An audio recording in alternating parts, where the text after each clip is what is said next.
तो हेलब्लेड 2 की दुनिया में गोता लगाने से पहले क्यों ना हम उस सफर को फिर से जिएं जिसने इस सब की शुरुआत की थी। ये कहानी देखिए सिर्फ तलवारों और राक्षसों की नहीं है। नहीं, ये कहानी है मन के अंदर लड़ी जाने वाली शायद सबसे मुश्किल लड़ाई की। ये है हेलब्लेड सेन्युआ सैक्रिफाइस की कहानी। ये आवाज, ये किसी बाहरी दुश्मन की नहीं है। नहीं, ये तो सेनुआ के अपने दिमाग में गूंजती हजारों आवाजों में से सिर्फ एक है। इन्हें कहते हैं फ्यूरीज, मतलब शक, नफरत और डर की वो फुसफुसाहटें जो उसे हर पल, हर लम्हा ये याद दिलाती हैं कि दुनिया में जो कुछ भी गलत हो रहा है उसकी जड़ सिर्फ वही है। और सेनुआ की कहानी, हाँ, वो इसी गहरे अंधकार से शुरू होती है। तो चलिए चलते हैं 8वीं सदी के स्कॉटलैंड में। यहां सेनुआ का बचपन समझिए कि दो बिल्कुल अलग दुनियाओं के बीच फंसा हुआ था। एक तरफ थी उसकी माँ गलीना, वो एक हीलर थी जो आत्माओं की दुनिया को समझती थी, उनसे बातें करती थी। और फिर दूसरी तरफ थे उसके पिता जिनबेल, एक कट्टर ड्रुइन जो देवताओं का डर दिखाकर अपना राज चलाते थे। तो सेनुआ को ना अपनी माँ से विरासत में एक बहुत ही अनोखी चीज मिली, एक शक्ति। वो आत्माओं को सुन सकती थी, दुनिया में ऐसे पैटर्न देख सकती थी जो किसी और को नहीं दिखते। अब उसकी माँ तो इसे एक तोहफा मानती थी, एक वरदान, लेकिन उसके पिता जिनबेल, उनके लिए ये एक श्राप था, एक ऐसा अंधकार जिसे कुचलना बहुत जरूरी था। और उन्होंने वही किया। उन्होंने गलीना को बहुत तड़पाया और जब सेनुआ सिर्फ 5 साल की थी, जिनबेल ने अपने देवताओं को खुश करने के लिए सबके सामने उसकी मां को जिंदा जला दिया। सोचिए, ये एक ऐसा भयानक सच था जिसे सेनुआ ने अपने जहन के सबसे गहरे, सबसे अंधेरे कोने में कहीं दफन कर दिया। तो सोचिए, एक ही शक्ति पर नजरिए दो। माँ के लिए एक तोहफा, पिता के लिए एक श्राप। और धीरे धीरे हुआ ये कि पिता की आवाज ज्यादा भारी पड़ने लगी, ज्यादा ताकतवर होती गई। बस सेनुआ के मन में ये जहर घुलने लगा कि वो बुरी है, कि उसके अंदर एक अंधकार है जिसे हर कीमत पर काबू में रखना होगा। लेकिन कहते हैं ना कि कितने भी घने अंधेरे क्यों ना हो, उम्मीद की एक किरण कहीं ना कहीं से रास्ता बना ही लेती है। सेनुआ की जिंदगी में वो किरण बनकर आया डिलियन, दूसरे कबीले का एक नौजवान। और ये मुलाकात ये सब कुछ बदलने वाली थी। मतलब जहां पूरी दुनिया उसे एक श्राप की तरह देखती थी, डिलियन ने उसकी आंखों में जादू देखा। उसने सेनुआ को ये एहसास दिलाया कि वो टूटी हुई नहीं है, वो तो खास है। ये शायद पहली बार था कि किसी ने उसे वो जैसी है वैसी ही अपनाया।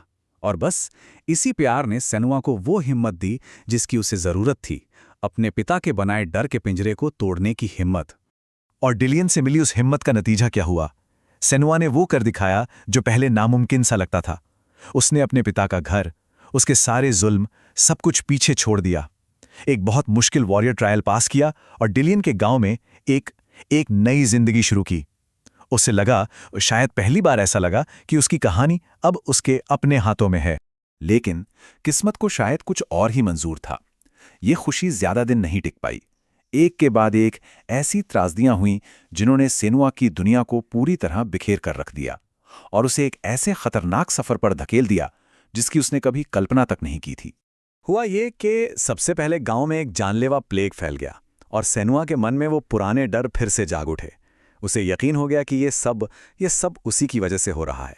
इसी अपराध बोध में वो जंगलों में भाग गई, खुद को सबसे दूर कर लिया। लेकिन जब वो वापस लौटी तो गांव तबाह हो चुका था। नॉर्थमैन ने हमला कर दिया था और फिर उसे वो सच पता चला जिसने उसकी रूह कपा दी। डिलियन को ब्लड ईगल नाम की एक बेहद क्रूर रस्म में कुर्बान कर दिया गया था। ये एक ऐसी मौत थी जो दुश्मन को सबसे ज्यादा जलील करने के लिए दी जाती थी। पूरी तरह से टूटकर और दुख के अथाह सागर में डूबी सेनुआ ने डिलियन की खोपड़ी उठाई और एक कसम खाई।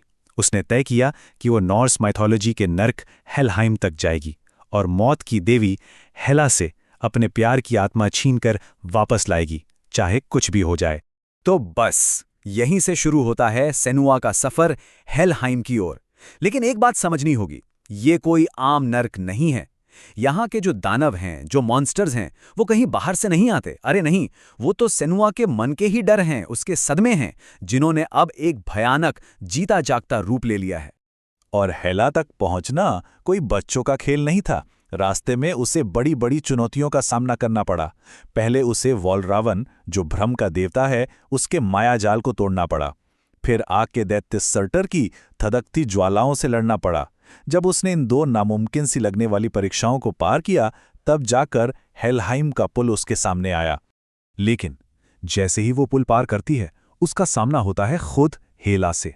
और एक ही पल में, एक ही झटके में हेला सेनुआ को हरा देती है।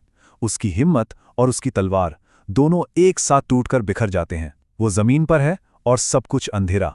तो क्या सब कुछ यहीं खत्म हो गया? क्या सेनुआ का ये सफर, उसका ये संकल्प सब बेकार गया? नहीं, बिल्कुल नहीं।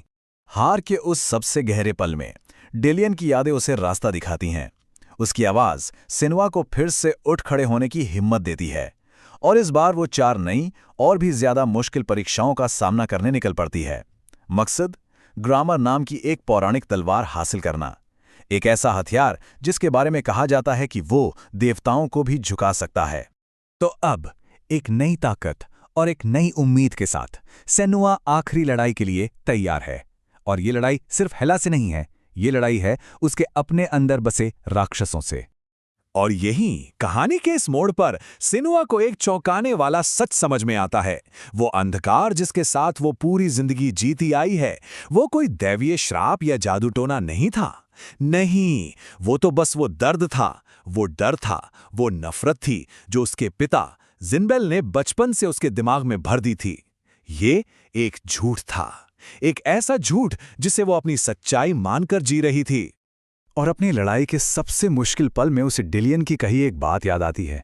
डेलियन ने उसे सिर्फ लड़ना नहीं सिखाया था, उसने ये भी सिखाया था कि कुछ लड़ाइयाँ जीतने के लिए नहीं होती।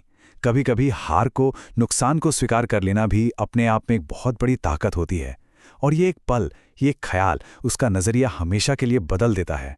सेनुआ को ये एहसास होता है कि वो हेला को तलवार से कभी नहीं हरा सकती। क्यों? क्योंकि हेला कोई बाहरी दुश्मन है ही नहीं। वो तो उसके अपने दुख, उसके अपने गम का चेहरा है। और उसे हराने की कोशिश करना मतलब अपने ही एक हिस्से से लड़ना। तो जीतने का सिर्फ एक ही रास्ता बचता है, हार मान लेना, सरेंडर कर देना और डेलियन को हमेशा के लिए जाने देना। और इसी एहसास के साथ सेनुआ की कहानी एक बिल्कुल नए मोड़ पर आ जाती है। ये हार नहीं है, नहीं, ये तो एक बहुत गहरी समझ और एक्सेप्टेंस की जीत है।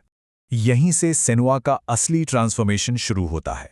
अब वो उन फ्यूरीज को, उन आवाज़ों को एक शाप नहीं मानती जिन्हें चुप कराना ज़रूरी है, बल्कि वो उन्हें अपने एक हिस्से की तरह अपना लेती है।